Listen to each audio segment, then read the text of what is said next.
बताया कि आप अभी लाख रुपए महीना कमा रहे हो, that is not the sale, that is a profit, right? इतना बचा लेते हो जी हाँ, लाख जी रुपए। हाँ। और सेविंग्स कितनी है आपके पास में अभी? कितना पैसा सेव कर लिया आपने? 20 lakhs। 20 लाख के आसपास की सेविंग्स है आपके पास में। अभी इस पॉइंट को छोड़ते हैं कि आप आगे जा करके कहीं और किसी लोकेलिटी में अपना नया कुछ खोलना चाहते हो। आप ये बताओ, अभी जो आपका सेंटर है वो कितना बड़ा है इन टर्म्स ऑफ स्पेस? कितने स्क्वायर फीट का होगा? ये सर इतना ही स्पेस है, 2 फ्लोर्स है मेरे पास। 2 फ्लोर हैं, एक पे हम डेमो सेशन चलाते हैं और दूसरे पे मेरी पेड क्लासेस होती हैं। जैसे कोई डेमो लेना चाहता है तो वो वीडियो पे देख सकता है, और पेमेंट करने के बाद नीचे फेस टू फेस क्लासेस होती हैं। इतना स्पेस है मेरे पास। और आप अभी अकेले ही ये सारा मैनेज कर रहे हैं या अपनी पूरी टीम है? सर मैं अपने फादर की हेल्प लेता हूँ। अभी कोई एज सच और कोई साथ में नहीं है, नहीं सर, अभी राइट? नहीं है। अकेले ही आप मैनेज कर रहे अब हैं। के और लिए मैं ऑन एन मैनेज कर रहा एवरेज हूँ। कितने बच्चों को पढ़ाते हैं आप एक टाइम पे? सर मेरे पास 100 स्टूडेंट्स की एवरेज रहती है। मंथली फ़ीस चार्ज होती है। लोकेलिटी थोड़ी ऐसी है जहाँ पे फ़ीस लोग ज़्यादा नहीं मंथली देते। कितनी चार्ज होती है?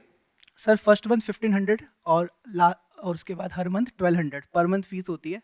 और मेरी लोकेलिटी में सबसे ज़्यादा फ़ीस मेरी है। क्या हो अगर आप अभी जहां पर हो इसी को पहले अच्छे से ऑप्टिमाइज करो। और ऑप्टिमाइज करने का मतलब ये है कि अभी आप सब कुछ अकेले ही कर रहे हो, तो क्या हो अगर आप किसी को अपने साथ में रखो? क्योंकि जब तक आपको ये नहीं आता तब तक एक्सपेंशन का कोई मतलब ही नहीं है। क्योंकि आपने अगर 4 जगह सेंटर खोल लिए और अकेले ही भाग रहे हो इधर से उधर, तो उससे कुछ होने वाला नहीं है। तो you need to first learn how to delegate things. अब क्योंकि आप एक लेवल पे तो आ गए, लाख रुपए महीने पे आ गए, अब लाख से 5 लाख पे जाना है, 10 लाख पे जाना है, कैसे जाओगे? You need team, you need people. अब आपको उनको मैनेज करना आना चाहिए, which is a different skill all together. उनको रिटेन करना आना चाहिए, क्योंकि इस चीज की क्या गारंटी है कि आज आप किसी को जॉब पे रखोगे, कल वो आपके सामने ही अपना खुद का सेंटर ना खोल दे। सर यही कंपल्शंस मेरे माइंड में आते हैं। मेरे माइंड में ये भी आता है कहीं ऐसा ना हो जो मेरी मार्केटिंग से डेटा आया है मेरे पास, 16,000 स्टूडेंट्स का कॉन्टैक्ट, मतलब इंक्वायरीज का कॉन्टैक्ट है, कहीं ये ना हो ये डेटा ही किसी और को दे दे, मेरे कॉम्पिटिटर को, ये सब चीज़ें। तो ऐसे बहुत कंपल्शंस मेरे माइंड में आते हैं। 16,000 इज नॉट इंपॉर्टेंट, वो तो डेटा है आपके पास डेटा में। है सर, इंपॉर्टेंट तो 5,000 100 पढ़ते लोग है रहते ना। हैं। हाँ। जो 100 लोगों से आप 1500 रुपए महीने का ले रहे हो वो इंपॉर्टेंट है ना। At any given point in time वो आपका अर्निंग का सोर्स है। जी जी। तो अगर वो 16,000 का डेटा किसी ने ले भी लिया तो उससे कुछ खास होने वाला नहीं है, क्योंकि अल्टीमेटली तो सारा खेल ये 100 का है। इस 100 को आप चाहे उस 16,000 में से निकालो, चाहे नई तरीके से उसको जनरेट करने की कोशिश करो, चाहे ऑनलाइन मार्केटिंग, ऑफलाइन मार्केटिंग, जिस भी तरीके से आप कोशिश करो। तो अभी जो स्टेज है वो ये है कि आपको सीखना होगा। जो अभी आपको बिल्कुल नहीं आता है वो आपको एक्सेप्ट करना होगा सबसे पहले तो, कि आपको ये नहीं पता कि कैसे किसी एम्प्लॉई को रिक्रूट करते हैं, कैसे उनके साथ में डील करते हैं, कैसे उनको रिटेन करते हैं, कैसे ये समझते हैं कि उसको अपनी लाइफ से क्या चाहिए। फिर एक इक्वेशन बनती है, क्योंकि जरूरी नहीं है हर एक को अपना सेंटर ही ओपन करना है। और अगर कोई ऐसा इंसान आ रहा है आपके पास में जो आपको डे वन पे ही समझ आ रहा है कि ये तो आ ही इसी ले रहा है कि 2-4 महीने में सीख के अपना सेंटर ही ओपन करना है, तो उसको मत रखो। तो इतना सेंस हमारे अंदर होना चाहिए, इतनी अंडरस्टैंडिंग हमारे अंदर होनी चाहिए कि किसको रिक्रूट करना है, किसको नहीं करना है। दैट इज प्रॉब्लम नंबर 1, जहां से वो प्रॉब्लम सॉल्व हो जाती है। दूसरा है कि डेटा कहीं वो चुरा करके आपके कॉम्पिटिटर को ना दे दे। इसका सोल्यूशन ये है कि अपने ब्रांड को आप इतना स्ट्रांग करो, यानी कि जो अपनी ओवरऑल इमेज है उसको इतना स्ट्रांग कर दो कि अगर वो डेटा किसी और के पास चला भी जाए तब भी टॉप ऑफ द माइंड आपका नाम आए, जो आप खुद ही कह रहे हो कि मैं सबसे ज्यादा चार्ज करता हूं उस एरिया में। तो अगर डेटा चला भी गया तो क्या हो जाएगा? नंबर 1। नंबर 2, उस डेटा को प्रोटेक्ट करो। जरूरी नहीं है ना सारा डेटा उसको देना है। 16,000 में से जितना जरूरी है उतना ही डेटा देना है ना। और धीरे धीरे ट्रस्ट बिल्ड होता है। और ऐसा एक्चुअल में नहीं होता है लाइफ में जैसा हम सोचते हैं कि हर इंसान करप्ट होता है या हर इंसान चोरी होता है। ये हमारी मेंटालिटी है, बट एक्चुअल में ऐसा नहीं होता है। आप अपने ऊपर रख करके देखो, इतने सारे लोग यहाँ पर बैठे हैं, अगर आप यहाँ पर जा करके इनके यहाँ पे जॉब करोगे तो क्या डेटा चुरा करके किसी कॉम्पिटिटर को दे दोगे? ये आपका दिमाग चलेगा। या फिर आपका दिमाग ये चलेगा कि मैं यहाँ पे जॉब कर रहा हूँ, मेरे को सैलरी ठीक मिल रही है नहीं मिल रही है, साल की साल इंक्रीमेंट ठीक मिल रहा है नहीं मिल रहा है, एक्सप्लॉयटेशन तो नहीं है इन द सेंस कि ऐसा तो नहीं है कि 8 घंटे बोल करके जॉब पे रखा और 12 घंटे काम करा रहे हैं, तमीज से बात कर रहे हैं नहीं कर रहे हैं, रिस्पेक्ट मिल रही है नहीं मिल रही है। ये सब चीजें देखोगे या ये दिमाग लगाओगे कि कैसे मैं डेटा को उठा करके कॉम्पिटिटर को दूं? ये जो दोनों ही आपकी थ्योरीज हैं ये बेसलेस है। इसको कैसे आप देखोगे और काउंटर करोगे और कैसे अपने साथ में किसी को रखोगे, तैयार करोगे, जिससे कि अगर आप कोई नया सेंटर ओपन करने के बारे में सोचते हो तो वहां पर जब आप खुद जाओगे तो यहाँ पर पीछे से कोई होना चाहिए संभालने के लिए। ये भी इशू है जहाँ मैं पढ़ा रहा हूँ। मैंने दूसरे टीचर भी हायर करके देखे, तो बट ये है कि वो कहते हैं कि हमें आपसे ही पढ़ना है। तो जो ब्रांडिंग है मतलब वो मेरे नाम की हो रखी है, तो इस वजह से मुझे ज़्यादा इशू रहता है कि मैं अगर होता हूँ तो इंक्वायरी कन्वर्ट भी हो जाती है मेरे सामने। ये कोई बहुत बड़ा इशू नहीं है, इसका बड़ा सिंपल सा सोल्यूशन होता है कि आपको दो तरह के रेट्स रखने हैं कि अगर आप मेरे से पढ़ना चाहते हैं तो उसका ये अमाउंट है, असिस्टेंट अगर वाला आप जो मेरे से आपने नहीं बताया पढ़ना था। चाहते हैं तो ये अमाउंट है। ये बहुत लोग करते हैं, इसमें कोई बहुत बड़ी बात नहीं है, और अपने आप चार्जेस और बढ़ा सकते हैं। उससे क्या है कि अभी जो आप लाख रुपए कमा रहे हैं वो लाख का अपने आप ही 1.5 लाख हो जाएगा, क्योंकि बहुत सारे लोग तब भी कहेंगे हमको आपसे ही पढ़ना है। यानी अगर आपने 1,500 का 2,000 भी कर दिया तो हो सकता है बहुत सारे लोग कहेंगे नहीं अब तो हमको आपसे पढ़ना है, और दूसरी तरफ आपने 1,000 रुपये कर दिया, तो एक तरफ 1,000 रुपये एक तरफ 2,000 है, तो 50-50% स्प्लिट हो जाएगा। जो ओवरऑल वर्कलोड है 50% आप पे आ जाएगा, 50% उधर आ जाएगा। अब उधर देख करके रखो उस इंसान को जिसका ये एम्बिशन नहीं है कि मेरे को अपना सेंटर खोलना है, that depends upon the person family background also. और अगर वो खोल भी ले तो अपने ऊपर इतना कॉन्फिडेंस रखो कि उससे मुझे कोई फर्क नहीं पड़ने वाला है, क्योंकि मेरा अपना एक ब्रांड है, मेरी अपनी एक गुडविल है, मेरा अपना एक स्टाइल ऑफ वर्किंग है। वो अगर कर भी लेगा तो वो आपके जैसा बन सकता है, बट आप तो नहीं बन सकता ना। ये कॉन्फिडेंस अपने अंदर होना चाहिए अगर बिजनेस कर रहे हो तो आई होप ये दोनों ही जो आपकी प्रॉब्लम्स है छोटी छोटी है, इसके लिए कुछ बुक्स पढ़ सकते हो, समझ सकते हो कि कैसे अपनी एक टीम बनाई जाती है और फिर कैसे एक्सपैंड किया जाता है। क्योंकि एक प्रॉब्लम आपकी सॉल्व हो चुकी है, इसको बोलते हैं 0 to 1। 0 to 1 आप आ गए हो, अब 1 to 10 कैसे जाना है, 1 to 100 कैसे जाना है, दैट इज अ प्रॉब्लम। तो मुश्किल फेज तो आपने पार कर लिया, अब जो अगला फेज है वो आसान है, वहां पे आप अटके हुए हो, but that is nothing but a mental block जिसकी वजह से आप आगे नहीं बढ़ पा रहे। वो एक बार टूट जाएगा जिसको आपको खुद ही तोड़ना पड़ेगा, तो आप आगे बढ़ जाओगे, फिर कोई बड़ी बात नहीं है। जैसे जैसे हम लोग आगे बढ़ते हैं वैसे वैसे कभी कभी लाइफ में चैलेंजेस भी आती है बेस्ड ऑन आवर डिसीजन। कुछ डिसीजन ऐसे होते हैं जिसकी वजह से फिर आफ्टर सम टाइम हमें रियलाइज होता है कि ये डिसीजन अगर मैंने नहीं लिया होता तो ज़्यादा बेटर होता, या ले लिया तो अब उसकी वजह से ये चैलेंजेस आ रही है। तो कभी ना लाइफ में मतलब ये रिग्रेट होता है कि ये डिसीजन मैंने क्यों ले लिया उस टाइम पे, अगर नहीं लिया होता तो मेरी सिचुएशन कुछ और होती, राइट। सो मतलब ये हमेशा फील होता है कि जो डिसीजन हम एक बार ले लेते हैं उसके बाद में क्या हमें ये सोचना चाहिए कि ये मतलब इसको मतलब इसकी वजह से मुझे रिग्रेट क्यों हो रहा है। और अगर ये नहीं सोच रहे हैं तो फिर उसके ऑप्शन में अल्टरनेटली हम क्या कर सकते हैं कि जिसकी वजह से ये सोच ही नहीं आया कि मतलब ये डिसीजन ले लिया तो बस अब मुझे रिग्रेट नहीं करना है, ले लिया तो ले लिया, दैट्स इट। देखो रिग्रेट क्यों होता है, हम कोई डिसीजन लेते हैं, ऐसा नहीं है हर डिसीजन पे रिग्रेट होता है, कुछ डिसीजंस के बाद में अच्छा भी लगता है कि ये मैंने सही डिसीजन लिया। जब डिसीजन गलत होता है किसी ना किसी स्टैंड पॉइंट से, मान लो एक स्टैंड पॉइंट से सही है लेकिन बाकी के जो दो स्टैंड पॉइंट्स हैं, लाइफ के एंगल से, हेल्थ के एंगल से, या फिर और किसी एंगल से उसमें कुछ कॉम्प्लिकेशंस आ गई हैं, तो फिर अंदर से रिग्रेट होता है कि यार ये मैंने क्या कर दिया, पैसा तो इतना सा बढ़ा लेकिन इतना बड़ा सेक्रीफाइस देना पड़ गया। तो there is no harm in introspecting at every step in life कि ये जो मैं डिसीजंस ले रहा हूं, क्योंकि जब आप लेते हो उस वक्त तो वो डिसीजन सही होता है तभी लेते हो, वरना लोगे क्यों? क्या कोई भी डिसीजन ये जानते हुए कि ये गलत है कभी लेते हो क्या? ये जानते हुए कि ये जो पर्सन है जिससे मैं शादी कर रहा हूं या कर रही हूं वो टॉक्सिक है, करोगे क्या शादी? वो तो करने के बाद पता लगता है ना, जॉब करने के बाद पता लगता है, कंपनी में जाने के बाद पता लगता है। तो जब पता लग जाए तो फिर आराम से बैठ करके समझो कि एक्चुअल में प्रॉब्लम क्या है, उसको सोल्यूशन क्या है। Regret is not a solution, उससे क्या मिलने वाला है? And not regretting is also not a solution. आप सोचो आप कोई गलत काम करो और आपके अंदर कोई रिग्रेट ही ना हो, फिर तो आप साइकोपैथ हो गए, कुछ भी करने लग जाओगे। तो रिग्रेट हुआ, फिर उसके बाद में अपने आप से पूछा कि एक्चुअल में प्रॉब्लम क्या है और उसका सोल्यूशन क्या है। बट सर वो तो सॉल्यूशन तो तब आता है ना जब वो प्रॉब्लम क्रिएट होती है, राइट। अगर आपने एक डिसीजन ले लिया, राइट, अब आपने जब डिसीजन लिया है तब आपको पता नहीं है कि ये डिसीजन कितना सही होगा कितना नहीं, ठीक है। सपोज एक if I am taking one example, अगर हम रिलेशनशिप में हैं, ठीक है, अगर आपका इनिशियल स्टेज चल रहा है सब कुछ सही चल रहा होगा, ठीक है, बट धीरे धीरे धीरे आगे बढ़ते हो, if someone will get married, ठीक है, उसके बाद में जाके कुछ प्रॉब्लम स्टार्ट होती है। अब वो पहले नहीं पता है कि प्रॉब्लम्स क्या आने वाली है, इसका मुझे सॉल्यूशन क्या रेडी रखना है, राइट। वो तो मतलब प्रॉब्लम्स सडनली आती है, कुछ भी अगर चैलेंजेस आने लगेगी तो वो बाद में ही आने वाली है, पहले से तो हमें पता ही नहीं कि ये प्रॉब्लम्स क्या आने वाली है। तो उसका सॉल्यूशन धीरे-धीरे ही फाइंड करेंगे ना, तुरंत तो मिल नहीं जाएगा। और सॉल्यूशन हर चीज़ का मिले ये ज़रूरी भी तो नहीं है। मतलब अगर बोलोगे कि मुझे अंबानी बनना है, तो वो उसका कोई सॉल्यूशन नहीं है। हम लोग अंबानी नहीं बन सकते। वी नहीं, वी नो। सॉल्यूशन है, अंबानी नहीं बनोगे ना। अभी तो आपने बोला अंबानी नहीं बन सकते, यही तो सॉल्यूशन है। तो वो समझ गए, हाँ, लेकिन वही आराम से सुनोगे तो आपको सॉल्यूशन मिल जाएगा। देखो, नंबर वन तो ऐसी कोई प्रॉब्लम नहीं है जिसका कोई सॉल्यूशन ना हो। पहले तो अपने माइंड को ऐसा बनाओ, नेवर से कि कोई सॉल्यूशन ही नहीं है। और सॉल्यूशन का मतलब सिर्फ ये नहीं होता है कि वो प्रॉब्लम सॉल्व हो जाए। अगर ये समझ आ जाए कि प्रॉब्लम सॉल्व हो ही नहीं सकती है, दैट इज ऑल्सो सॉल्यूशन। क्योंकि अब उसके बारे में सोचना ही क्यों है? समझे मैंने क्या कहा? सॉल्यूशन तो दोनों है, या तो बीमारी ठीक हो सकती है या नहीं हो सकती है।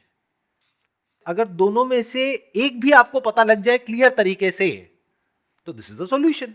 अब बीमारी ठीक नहीं हो सकती, अच्छा कितना टाइम बचा है? 6 महीने बचे हैं। चलो 6 महीने में जीते अपनी जिंदगी को, तो सॉल्यूशन तो है, क्यों नहीं है? That is one.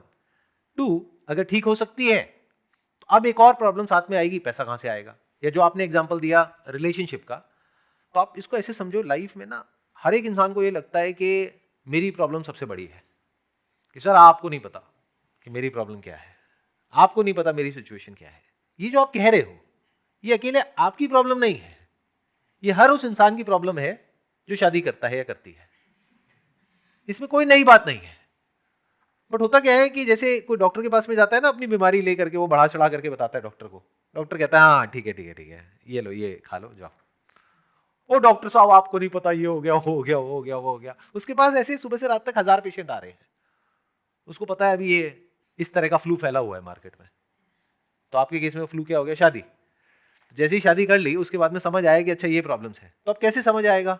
जो इस रोड पर, इसको एक रोड की तरह इमेजिन करो, लाइफ को एक रोड की तरह इमेजिन करो, जो इस रोड पर आपसे पीछे हैं, उनको तो कतई नहीं समझ आने वाला। मतलब आप जा करके अपने दोस्तों से पूछोगे जिनकी शादी नहीं हुई है, और उनको कहोगे कि भाई ये प्रॉब्लम आ रही है, वो कहेंगे चल आ यार बैठ, लगाते हैं 2-4 पैग। बस इतना ही सोल्यूशन है उनके पास में, इससे ऊपर कुछ नहीं है। क्योंकि उन्हें पता ही नहीं कि ये प्रॉब्लम होती क्या है। तो आपको क्या करना पड़ेगा? किसी ऐसे इंसान के पास जाना पड़ेगा जो इस पाथ पे, इस रोड पर आपसे आगे हो, और वो उस प्रॉब्लम को फेस कर चुका हो, तो उसको पता है ना उसको कैसे टैकल करना है। जैसे रोड पर, हाईवे पर आपकी गाड़ी पंचर हो गई, अब आप बौखला रहे हो कि दूर दूर तक कहीं कोई पंचर वाला नहीं है। अब कोई जो 5 किलोमीटर आगे है, मान लो उससे फोन पे बात हो सके आपकी, तो वो कहेगा नहीं थोड़ा सा ही आगे है। अभी जहां पर आप खड़े हो वहां से 5 मिनट आगे ही है, कोई बड़ी बात नहीं है। आपको लग रहा है कि बहुत बड़ा इशू है, इतना बड़ा नहीं है। तो ऐसे में हमें ऐसा कोई इंसान चाहिए होता है। यहां पर एक्सपीरियंस काम आ जाता है, बट एक्सपीरियंस लोग हम सुनते ही नहीं है। तो ये प्रॉब्लम है। एक्सपीरियंस की कमी नहीं है, बट अगर एक्सपीरियंस लोगों को हम बेवकूफ समझने लग जाए, और अपने दोस्तों को जिनको कोई एक्सपीरियंस नहीं है उनको समझदार समझने लग जाए, उल्टे सीधे लोगों से राय लेने लग जाए, या खुद आपके पास में सोल्यूशन नहीं है और आप सोल्यूशन निकालने निकल जाओ, ये प्रॉब्लम है। But once you accept it as a fact कि हाँ ठीक है, इतना कोई बड़ा इशू नहीं है। For example, there are counsellors who specifically do counselling for married couples. उनके पास जाओ और साइंटिफिकली ये समझने की कोशिश करो कि ये जो प्रॉब्लम आ रही है हमको, क्या ये सिर्फ हमें आ रही है या सबको आती है? तो वो कहेंगे ये तो बहुत कॉमन है, नंबर वन। नंबर टू, इसका सोल्यूशन क्या है? ये है इसका सोल्यूशन। या फिर क्या इसका सोल्यूशन है भी या नहीं है? तो हो सकता है वो सामने से बोले नहीं इसका कोई सोल्यूशन नहीं है, तो अच्छा है, जल्दी पता लग गया आपको, अलग हो जाओ। सोल्यूशन तो है, सोल्यूशन इज ऑलवेज देयर। वो अलग बात है कि हमारा ही माइंडसेट बीच में आ जाता है जो हमको अटका देता है। I hope you got the answer. Yes sir. But जैसे आपने लास्ट में बोला मतलब एक एग्जांपल के बेसिस पे ही बोल रहा हूँ कि जैसे डाइवोर्स हो गया, ठीक है, तो वो एक सॉल्यूशन तो हो गया, राइट? मतलब एक प्रॉब्लम का एक सॉल्यूशन हो गया, बट वो सॉल्यूशन के बेसिस पे दूसरी 10 प्रॉब्लम्स क्रिएट हो जाएगी। 10 में से नंबर 1 प्रॉब्लम बता देता हूँ क्या है। दूसरी शादी, उसके लिए एक वेबसाइट है secondshadi.com, वहां पे जाओ अपना रजिस्टर करो। नहीं sir, I am not married, but मैं ये एक एग्जांपल के थ्रू समझना चाह रहा था। मैंने एग्जांपल ही तो दिया आपको, मतलब और आपको क्या एग्जांपल चाहिए बताओ? या तो मेरे को उन 10 में से कोई एक प्रॉब्लम बताओ, उसका मैं सोल्यूशन बताता हूँ। देखो, लाइफ में अगर आप ये इमेजिन कर रहे हो कि एक ऐसी सिचुएशन में या एक ऐसे फेज में आप एंटर कर जाओगे जहां पे कोई प्रॉब्लम होगी ही नहीं, अगर एक्चुअल में ऐसा कभी कोई फेज आ गया आप लोगों की लाइफ में, तो इससे खराब कोई फेज हो नहीं सकता है। ये अभी आपको बात समझ नहीं आएगी क्योंकि कभी इस फेज में गए नहीं हो। When there is absolutely no problem in your life, that means there is nothing to be done. पूरी तरह से खाली हो गए हो, पूरी तरह से फ्री हो गए हो, तो करोगे क्या? सुबह से रात तक करोगे क्या? तो लाइफ में प्रॉब्लम्स तो रहेंगी रहेंगी which are actually good for you, क्योंकि जितनी प्रॉब्लम्स आप सॉल्व करते चले जाओगे उतना ही आगे बढ़ते चले जाओगे। हाँ, अगर प्रॉब्लम्स की वजह से स्टक हो रहे हो या अपनी किसी एक ऐसी इमेजिनरी दुनिया में बैठ गए हो जहां पे आपको लग रहा है कि लाइफ का मतलब ये है कि कोई प्रॉब्लम ही ना हो, या अपनी लाइफ को ऐसे डिजाइन कर लो कि कोई प्रॉब्लम ही ना हो, तो फंस गए हो। इनफैक्ट अगर आप समझदार हो तो जिस दिन एक्चुअल में ऐसी स्टेज पे आप पहुंच जाओगे, मान लो आप फाइनेंशियली फ्री हो गए, रिलेशनशिप वाइज भी स्टेबल हो गए, हेल्थ वाइज भी सब ठीक ठाक है और अब कोई प्रॉब्लम नहीं है, और अगर आप समझदार हो तो आप अपने लिए कोई ना कोई प्रॉब्लम क्रिएट करोगे ताकि आप बिजी रह सको, ताकि आपका दिमाग ऑक्यूपाइड रह सके। नहीं तो फालतू के चक्रों में पड़ोगे और अपनी लाइफ को खराब कर बैठोगे। Make sense? सर लाइफ में जैसे कुछ प्रॉब्लम्स ऐसी होती हैं, जैसे suppose we are in college, तो कॉलेज से ग्रेजुएट होने के बाद सबका बेसिकली प्लान यही होता है कि आगे थोड़ा करियर में फोकस करना है और थोड़ा मतलब अच्छा पैसा कमाना है। तो एज इनिशियल फेज़ में जैसे जब मैंने स्टार्ट किया था तो मेरा भी कुछ ऐसा ही था, लेकिन जब जैसे 2021 का एंड जैसे आया at the month of May, so मेरे फादर की डेथ हो गई। तो जो सारा रिस्पॉन्सिबिलिटीज़ था और जो भी मतलब कुछ था, तो वो सब अचानक से मतलब मेरे पे आ गया। और मतलब फर्स्ट ईयर भी स्टार्ट हुआ था और eight that point of time मुझे कुछ समझ नहीं आ रहा था कि क्या करें और मतलब कैसे करें। And at the same point of time मेरी सिस्टर भी थी, मतलब अभी भी है, शी इज़ इन कॉलेज और वो मतलब एजुकेशन बेसिकली अपना परस्यू कर रही है, तो दैट टू वो भी मेरे पे रिस्पॉन्सिबिलिटी आ गई। तो at that point of time चलो मेरा फोकस ये था कि there is nothing to lose and all I have to do is to put in all my efforts, और मुझे मतलब करियर में अच्छा फोकस करना है, अच्छा कमाना है। लेकिन अभी जैसे धीरे धीरे with the advent of time it is like कि जब भी मैं थोड़ा और आगे बढ़ती हूँ और आगे बढ़ती हूँ और प्रोग्रेस कर रही हूँ, तो ऐसा लगता है कि मतलब कुछ अचीव किया भी है या नहीं किया है, क्योंकि जितना भी करो, क्योंकि रिस्पॉन्सिबिलिटीज़ एकदम से आ गई, तो ऐसा लगता है कि कुछ जितना भी करो वो कम पड़ रहा है। तो at with the passage of time I'm losing the zeal to do anything in my career. That is what is happening. Although at this point of time like I'm earning 2,50,000 per month, but still it doesn't feel like I'm doing sufficient. तो ऐसे में अपना मतलब direction कैसे ढूंढें? जब आपने बोला ना 2.5 लाख रुपए महीना, तो पीछे एक इंसान है, वो बेहोश हो गया है और हमें चेक करना पड़ेगा कि वो जिंदा है मर गया है। तो 2.5 लाख रुपए महीना कम नहीं होता, दैट इज 1। 2, अगर ये लगता है कि कितना ही कर लो वो कम पड़ जाता है, जो कि आई एम 100% श्योर यहाँ पर बाकी भी सब लोग फेस कर ही रहे होंगे। जैसे किसी ज्योतिष के पास में जाओगे ना, अपना हाथ दिखाओगे तो ये बात सब पे फिट होएगी। कुछ बातें ऐसी होती है जो सब पे फिट हो जाती है ना, और आप कहोगे वाह क्या ज्योतिष है, कितनी बढ़िया बातें बता रहा है। कि आप जितना करते हो ना उतना नहीं मिलता है, पैसा आता तो बहुत है लेकिन हाथ में टिकता नहीं है। किसके साथ नहीं, जितना आप डिजर्व करते हो ना उतना नहीं मिला। आप बहुत अच्छे हो लेकिन लोग ही आपको बुरे मिलते हैं, आपके साथ लोग गलत करते हैं। समय खराब है, कोई बात नहीं, हम आपको उपाय बताते हैं। तो ये जो प्रॉब्लम है, this is basically the problem of mindset, not a financial problem, क्योंकि financially you are doing well. तो अब समय आ गया है कि आप अपने माइंडसेट के ऊपर काम करो, बिकॉज जितना आप अंदर से स्ट्रांग होते चले जाओगे उतना ही बाहर ये सब जो चीजें आपको अफेक्ट कर रही है ना, अभी आपने जो भी बोला उसमें बहुत सारे क्लूज हैं छोटे छोटे, कि आप अपने फादर को कहीं ना कहीं बहुत मिस करते हो अंदर ही अंदर। तो there is a deep sense of trauma that is there within, चाहे उसको आप एक्सेप्ट करो या ना करो। एक सेंस ऑफ लोनलीनेस है, एक सेंस ऑफ ऊपर से रिस्पॉन्सिबिलिटी आ गई है।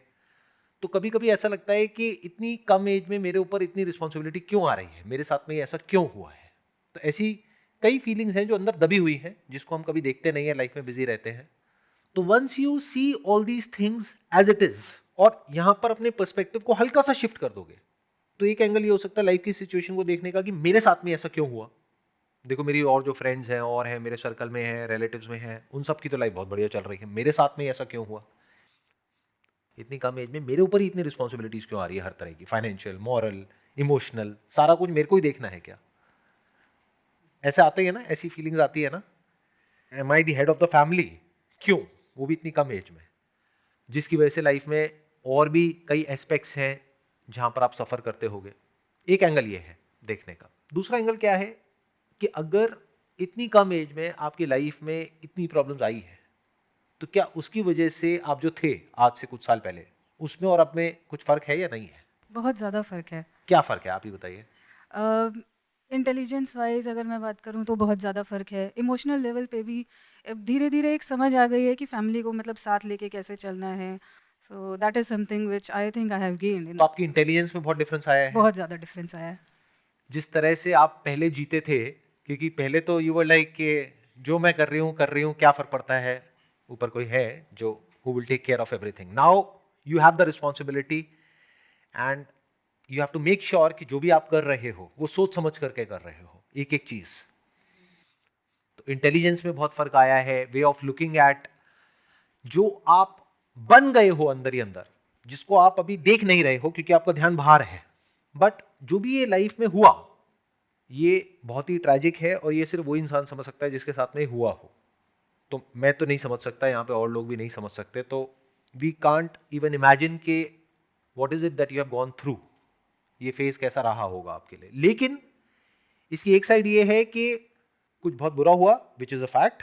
दूसरी साइड क्या है, क्योंकि इतनी बड़ी प्रॉब्लम आई आपकी लाइफ में because of whatever reason, उसकी वजह से आप पहले से बहुत ज्यादा स्ट्रांग हो गए हो, आप पूरी तरह से चेंज हो गए हो।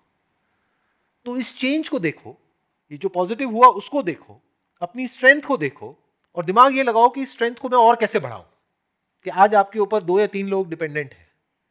अब ये देखो कि आने वाले टाइम में किस तरीके से अपने आप को ऐसा बनाओ कि अगर कोई और कभी लाइफ में आपके फ्रेंड सर्कल में या फैमिली में कोई खराब फेज से निकल रहा हो, तो you should be like a pillar of strength for that particular person, जो आई एम श्योर अभी आप करते भी होगे, राइट?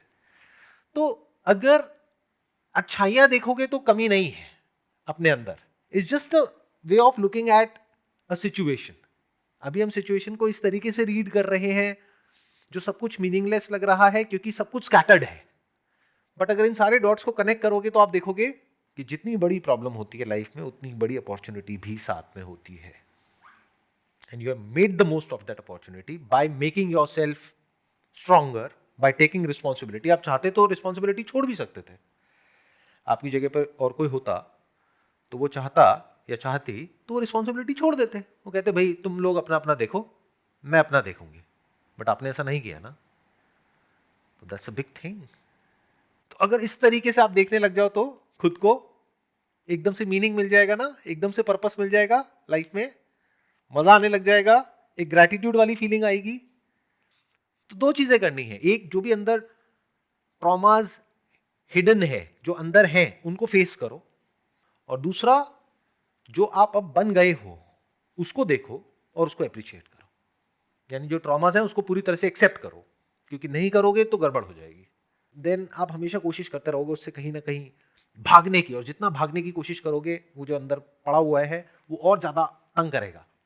तो एक है अंदर जिस भी तरह के ट्रॉमास हैं उसको फेस किया जाए और उसको जो है जैसा है एज इट इज देखा जाए और उसको पूरी तरह से एक्सेप्ट कर लिया जाए। दूसरी तरफ से जो आपकी ऐसी साइड है जो आपने कभी सपने में भी नहीं सोची थी आज से 5-10 साल पहले कि आप ऐसे बन जाओगे और आप बन गए हो, मतलब basically you are an example in your family, right? मैं सही कह रहा हूँ गलत कह रहा हूँ? सही बोल रहे हैं। सही बोल रहा हूँ ना। देखो मतलब क्यों जाते हो ज्योतिष के पास, मुझे दोनों 500 रुपए बिना फेस देखे वैसे ही बता दूंगा सब कुछ बेस्ड अपॉन जो भी आपने कहा। तो आप एक एग्जाम्पल बन चुके हो अपनी पूरी की पूरी फैमिली में, यानी कि किसी को भी कुछ करना होता है तो आप वो भैया दीदी हो। जैसे हर एक की फैमिली में कोई ना कोई एक भैया दीदी होते हैं ना, कि उनसे पूछो जा करके, देखो उनके जैसा बनो, तो ये वो है अपनी फैमिली में। तो अगर इस तरह से जो आपने अचीव किया उसको देखो तो you will have that sense of gratitude in your heart, you will have a sense of appreciation for what you have become. So मेरी लाइफ में इसको जनरल प्रॉब्लम नहीं है कि जो मैं मैनेज या हैंडल ना कर पाऊँ। Everything is going well and any problem I can handle that, but there is just one thing that I am not able to handle is this.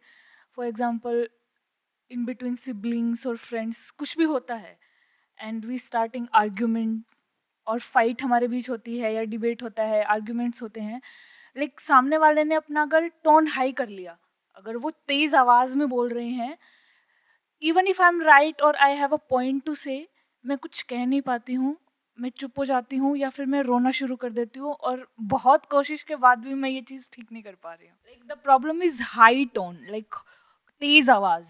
मतलब तेज़ आवाज़ से ऐसे कह सकते हैं कि बहुत चिढ़ सी हो गई है मुझे तेज़ आवाज़ से, मतलब मैं इस चीज़ को कैसे हैंडल करूँ? लाइफ में हर एक की कोई ना कोई वीकनेस होती है। जैसे आपकी ये वीकनेस है कि अगर कोई तेज़ आवाज़ में आपके सामने बोलता है या बोलती है तो आप उसको बियर नहीं कर पाते हो और आप उसको फेस नहीं कर पाते हो। आप या तो वहाँ से चले जाते हो या फिर आप रोने लग जाते हो। तो ये जो वीकनेस है, अगर ये किसी को पता लग गई, और अब तो पूरी दुनिया को ही पता लग गई, तो वो इसको मिसयूज़ कर सकते हैं। ये एक तरह से आपका एक ट्रिगर हो गया। इसको आज आप देखो इस सेशन को एक वर्कशॉप की तरह, कि यहाँ पर मैं आपको कुछ टेक्निक बताऊंगा, उसको आपको इम्प्लीमेंट करना है अपनी लाइफ में एक सेफ एनवायरनमेंट में, जिससे कि आप ये जो अपनी वीकनेस है इसको स्ट्रेंथ में कन्वर्ट कर सको। यानी कुछ ऐसी रिलेशनशिप्स हैं जहाँ पर के अगर कोई आपसे तेज़ आवाज़ में बात कर रहा है या कर रही है तो आई एम अज्यूमिंग कि वो आपके अपने ही कोई खास होंगे, कोई अनजान तो हो नहीं सकता। यहाँ पर तो कोई ऐसा है नहीं कि जो आकर के एकदम से आपसे तेज़ आवाज़ में बात करने लग जाए। तो इसका मतलब भाई बहन है या मदर फादर है या सिबलिंग्स में या फ्रेंड्स में कोई है, तो वहाँ पर एक सेफ एनवायरनमेंट है, आप बड़े आराम से प्रैक्टिस कर सकते हो।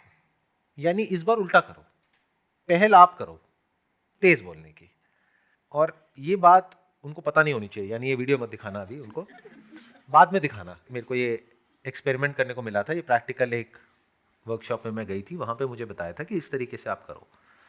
मतलब क्या कि जो इंसान आपसे सबसे ज़्यादा इस तरीके से आपको ट्रिगर करता है, आई एम अज्यूमिंग वो भाई या बहन में से कोई ना कोई होगा। मैं ठीक कह रहा हूँ ना? मैंने कहा, आप देखो, मैं आप माइंड रीडर कहो, ज्योतिष कहो, कुछ भी बोलते रहो, मतलब एम ही आप लोग पैसे खर्च रहे हो 500,000 रुपये, मतलब मेरे को दो ना 150 रुपये। तो वो एक बिल्कुल ही सेफ एनवायरनमेंट है। यानी कहीं भी आप कुछ ऐसा करते हो जो उसको नहीं पसंद आता है तो वो आपसे तेज आवाज में बात करता है या करती है। तो आप भी तो कर सकते हो। सर उससे प्रॉब्लम आती है, मैं तेज़ आवाज़ में बोलती हूँ तो भी वो मुझे ही इफ़ेक्ट कर रहा है कि मैं एट द एंड बोलते-बोलते 4 सेंटेंस बोलते-बोलते 5वें सेंटेंस में रोने लग जाऊँगी या फिर जब वो आर्गुमेंट खत्म हो जाएगा मेरे को घबराहट होगी। ये तब होता है जब आप एक्चुअल में गुस्सा कर रहे हो। मैं अभी एक्टिंग करने की बात कर रहा हूं, क्योंकि दोनों में बड़ा फर्क होता है। आप समझ रहे हो? मतलब हमारे साथ में प्रॉब्लम क्या है कि हम जब बैटल फील्ड में उतर जाते हैं ना, तब हम कहते हैं कि मैं जख्मी हो गया। मैं क्या कह रहा हूं, प्रैक्टिस तो करो। प्रैक्टिस तो हमने कभी करी नहीं, फिर जैसी बैटल फील्ड में जाते हैं वहां पे गड़बड़ हो जाती है। अब चाहे आप तेज बोलोगे चाहे सामने वाला बोलेगा, आपके लिए प्रॉब्लम हो जाएगी, क्योंकि वो लड़ाई एक्चुअल में हो रही है। मैं क्या कह रहा हूं, कोई लड़ाई हो ही नहीं रही है, कुछ आपने नकली कुछ क्रिएट कर दिया है, अपना कोई सामान ले जा करके अपने भाई के या बहन के कमरे में डाल दिया है और लड़ाई शुरू। Let that person be surprised. उसकी शक्ल ऐसी हो जाएगी कि ये क्या हो रहा है मेरे साथ, मैंने तो ऐसा कुछ किया ही नहीं। तो सामने वाला पलट करके आपको कुछ बोल भी नहीं पाएगा एंड पावर पूरी आपके हाथ में होगी, क्योंकि वो इंसान एक ही बात बोलेगा बार बार कि मुझे नहीं पता क्या बोल रहे हो तुम, क्या कर रहे हो। क्योंकि अगर उसने एक्चुअल में किया तो फिर भी वो डिफेंड करेगा अपने आप को। ये ऐसा कि आप किसी को चोर बोल रहे हो और उसकी पॉकेट में से कुछ निकला है और उसको पता ही नहीं कि वो पॉकेट में कैसे आया है, वो आपने रखा है। तो ऐसा सड़कों पे नहीं करना, यहाँ नहीं करना, मतलब घर पे कर सकते हो। सो जब इस तरीके से आप करोगे तो क्या होगा कि आपका जो कंट्रोल है अपने ऐसे इमोशंस के ऊपर, वो धीरे धीरे आने लग जाएगा, जो लाइफ में ज़रूरी है। देखो, ऐसे बहुत लोग हैं मार्केट में जो कुछ भी बकवास कर रहे हैं कि आप ऐसे हो, आप ऐसे हो, आप हमेशा पीसफुल रहो, आप ये रहो, आप वो रहो। सब बकवास। लाइफ ऐसी नहीं है। Life is like a battle field. यहाँ पे आपको सब कुछ आना चाहिए, साम दाम दंड भेद सब आना चाहिए। कब किस चीज़ की जरूरत पड़ जाए आपको नहीं पता। तो जितनी जल्दी हो सके सीख लो। और अभी तो वैसे भी शादी नहीं हुई है, आई एम अज्यूमिंग, तो शादी के बाद तो वैसे ही इस स्किल की बहुत जरूरत पड़ने वाली है। चीख चिल्लाहट तो मतलब ठीक है, पार्ट ऑफ। मैं ठीक कह रहा हूँ, गलत कह रहा हूँ? ठीक कह रहा हूँ ना? हाँ, ये आना चाहिए। नहीं आएगा तो सामने वाला हावी हो जाएगा आपके ऊपर। मतलब अगर कोई तेज आवाज में बोले तो उससे तेज आपकी आवाज होनी चाहिए फॉर अ टाइम बीइंग, बिना रोए, तो तभी बराबर की लड़ाई होगी ना। मैं वही कह रहा हूँ, लाइफ में ना हमारा जो माइंड है वो ऐसा बन गया है, ये मॉरल साइंस की किताबें पढ़ के, उल्टे सीधे लोगों की बातें सुन करके, कि ऐसा होना चाहिए, वैसा होना चाहिए, और हम लेबल लगा देते हैं कि सामने वाला ये कर रहा है तो वो बुरा है, और मैं ये कर रही हूं तो मैं अच्छी हूं, और मैं ये नहीं कर रही हूं तो मैं अच्छी हूं। ऐसा कुछ नहीं है। It depends upon the situation. किस सिचुएशन में आप किस चीज को कैसे यूज कर रहे हो, वो आना चाहिए। इसको ऐसे समझो, ये इमोशंस का पूरा गैमट है। जैसे एक पियानो होता है, उसके अंदर बहुत सारी स्ट्रिंग्स होती हैं। आपकी जो रेंज है वो पूरी होनी चाहिए। आपको पॉजिटिव से पॉजिटिव इमोशन में भी जाना आना चाहिए, और नेगेटिव से नेगेटिव में भी, और वापस भी आना आना चाहिए। इसको कहते हैं एक सही तरीके से लाइफ में बैलेंस को बनाना। बैलेंस का मतलब ये नहीं है कि बीच में बैठे रहो और एक ही की को प्रेस करते रहो, टिंग टिंग टिंग टिंग टिंग, और पागल हो जाओ। ये नहीं है लाइफ का मतलब। लाइफ का मतलब है जब जरूरत पड़े इधर चले जाओ, उधर चले जाओ, फिर बीच में आ जाओ। आपकी रेंज पूरी होनी चाहिए कि सामने वाले को समझ ही ना आए कि भाई मैं क्या करूं, इस इंसान से कैसे डील करूं, अगर कभी ऐसी जरूरत पड़ जाए लाइफ में तो, जो पड़ती ही है। तो आपको पता होना चाहिए कि किसके साथ में कैसे डील करना है। ठीक है, तो करोगे आज आप घर जा करके? Yes sir. ये सिर्फ यहाँ पे कहने के लिए कह रहे हो या सही में करोगे? नहीं, क्या I will plan do it. बनाया कुछ, क्या कैसे? ऐसे थोड़ी बताऊंगी कैमरा पे। हाँ, ये भी सही है। चलो, wish you all the best. Thank you sir. Most welcome. मुझे मेरे लाइफ का गोल क्लियर है कि मुझे क्या करना है आगे जाके, बट क्या है कि उसको लेकर जो मोटिवेशन होती है ना, वो ख़त्म हो जाती है 2-3 दिन के बाद। तो अंदर जो एक हंगर होता है ना चीज़ करने के लिए, वो मुझे लगता है कि मेरे अंदर नहीं है। उसको कैसे डेवलप करूँ मेरे को समझ नहीं आता। क्यों डेवलप करना है, क्या जरूरत है? लाइफ चल तो रही है, मतलब लाइफ इसका चल मतलब रही है बट मुझे लग रहा है मैं गोल तक पहुँच नहीं पा रही हूँ। नहीं, ऐसे तो पहुंच भी नहीं पाओगे। देखो, हंगर जो होता है ना, वो कोई डेवलप नहीं कर सकता है, क्योंकि आपने कुछ मोटिवेशनल वीडियोस देखी, कुछ बुक्स देखी, ये देखा वो देखा, या कहीं से बाहर किसी ने कुछ बोला तो एकदम एक्साइटेड हो गए, फिर 1-2 दिन में वापस से नॉर्मल हो गए, तो उसका तो कोई फायदा ही नहीं है ना। जब तक कि वो जो करने का डिजायर है वो आपको अंदर से पुल नहीं कर रहा है, तब तक उसको करने का कोई सेंस ही नहीं है। या फिर ये कह लो आप करना चाहते हो, दैट इज नॉट इंपॉर्टेंट। हर कोई बहुत कुछ चाहता है, बट उसको वो मिल नहीं पाता है। ये भी एक हार्श रियलिटी ऑफ लाइफ है। आप में से कौन है जो करोड़ों अरबों रुपए नहीं चाहता है? सब चाहते हैं, बट क्या सबको मिल पाते हैं? नहीं। क्यों? There are lot of factors जिसकी वजह से वो होता है या नहीं होता है। तो आपके चाहने से कुछ नहीं होता है, पहले तो ये समझ जाओ। करने से होता है। अब करते कैसे हैं? जब कोई ऐसा काम होता है जिसके बारे में आप बार बार सोचते हो और चाह करके भी अपने दिमाग को वहां से हटा नहीं पाते हो, और सिर्फ उस काम को करने के बाद में जो मिलने वाला है 2-4 साल बाद, उसमें आपका इंटरेस्ट नहीं होता है, बल्कि वो चाहे मिले या ना मिले, उस काम को करने में आपका इंटरेस्ट होता है, तब आप सही ट्रैक पे हो। जब आपको वो ना भी मिले, जिसको भी आप सक्सेस बोलते हो, 2 साल बाद, 3 साल बाद, still if you want to do it just because you love doing it, but just because you enjoy doing that thing, उसको करने में मजा आ रहा है, तो काम हो गया है। बट हम लोगों के साथ में ऐसा तो कुछ होता ही नहीं है। बचपन में ही हमको बता दिया जाता है तुम्हें ये करना है, बाहर से अंदर हमारे पास इंफॉर्मेशन आती है, ड्रीम्स और ये सब हमें लगता है हमारे अपने हैं, प्लान कर देते हैं माइंड में लोग कि तुम्हें ये करना है, तुम्हें वो करना है, ये बनना है, वो बनना है। ऐसे ही हमारे माइंड में कहीं से भी कुछ भी आ जाता है जो हो सकता है मेरी पर्सनालिटी से दूर दूर तक मैच ही नहीं होता है। तो अगर जो भी आप पाना चाहते हो उसको आप छोड़ सको, और आप ये देखो कि आप क्या करना चाहते हो। सुनने में दोनों चीजें एक जैसी लगेंगी, बट दोनों में जमीन आसमान का फर्क है। आप ये देखो कि आप क्या कर सकते हो और क्या करना चाहते हो। क्या पाना चाहते हो उसको छोड़ दो, पाना खोना आपके हाथ में नहीं है, वो तो इफेक्ट है, that is not the cause. अगर सही से करोगे तो पाना तो है ही है एंड में। सो एक मेरे अंदर जो है ना, एक कांस्टेंट फीलिंग ऑफ रिग्रेट बना हुआ रहता है। एक्चुअली प्रीवियसली मैंने ऐसे ऐसे डिसीजंस, मेरे इनिशियल स्कूल से लेके कॉलेज तक जितने भी डिसीजंस हैं मैक्सिमम मेरे गलत साबित हुए हैं, जिसके कारण क्या है कि फीलिंग ऑफ रिग्रेट एक आता रहता है। और अभी वर्क लाइफ बैलेंस बहुत बिगड़ा हुआ है। मतलब अगर वर्क पे फोकस कर रहे हैं, देन आते हैं 2-3 दिन 4 दिन चीज़ें सही चलती है, उसके बाद फिर से अचानक से सडन मोड ऑफ होता है, एक एंड कॉन्टिन्यूस 2 से 3 दिनों तक मोड ऑफ, ना किसी से बात करने का मूड होता है ना कुछ। एक एंगर की स्टेट में मैं रहता हूँ और इस चीज़ को फिगर आउट नहीं कर पा रहा हूँ कि सॉर्ट कैसे करूँ। एंड ये काफ़ी टाइम से ऐसा हो रहा है मेरे साथ। आप क्या काम कर रहे हो अभी? अब जॉब कर रहे हो? यस, जॉब कर रहे हैं एज अ एसोसिएट एनालिस्ट। और क्या ये एंगर, ये जो फ्रस्ट्रेशन है, is it because of money? मतलब फाइनेंशियल Yes. कंस्ट्रेंट है? या फाइनेंशियल कंस्ट्रेंट है इस पे। एंड मैंने अपने लिए भी काफ़ी सारे बार सेट कर रखे हैं कि मुझे इस एज तक ये चाहिए था, ये चाहिए था, मैंने प्लान्ड वे में, और वो चीज़ें मेरे साथ प्लान्ड वे में नहीं गई just because of wrong decisions. ये एक बहुत बड़ा इशू ये मुझे जो लगता है इस पे। आप जिसको रॉन्ग डिसीजन कह रहे हो, वो इस बेसिस पे कह रहे हो क्योंकि वैसा नहीं हुआ जैसा आप चाहते थे। बट कुछ तो हुआ, ऐसा तो नहीं है ना कुछ भी नहीं हुआ। मतलब जो भी आपने किया स्कूल में, कॉलेज में, या उसके बाद भी अभी भी कुछ ना कुछ कर ही रहे हो, तो इसका मतलब उसका कुछ ना कुछ तो बेनिफिट हुआ ही है। वो अलग बात है कि हो सकता है कि अभी आप जो जॉब कर रहे हो उसका कोई कनेक्शन नहीं है उससे जो आपने सीखा है एजुकेशन में। मतलब एजुकेशन किसी और फील्ड में है और जॉब कहीं किसी और फील्ड में कर रहे हो, राइट? कुछ ऐसा ही हो रहा है। हाँ। बट ऐसा नहीं है कि इन दोनों चीजों को मिला करके कुछ नहीं किया जा सकता है। ऐसा नहीं है कि वो सब बेकार हो गया है। ऐसा नहीं है कि उसके ऊपर और कुछ नहीं किया जा सकता है। आप इसको इस तरीके से देखो कि जैसे एक आपने कोई बिल्डिंग बनाने की कोशिश करी, आपके दिमाग में पहले से एक नक्शा था, उसके हिसाब से कोई बिल्डिंग बना रहे थे, अब वो नहीं बन पाई। अब आप कह रहे हो कि ये गलत हो गया डिसीजन। बट ऐसा तो सबके साथ होता है। कौन इंसान होता है जो जैसा सोचता है वैसे ही उसके साथ हो जाता है?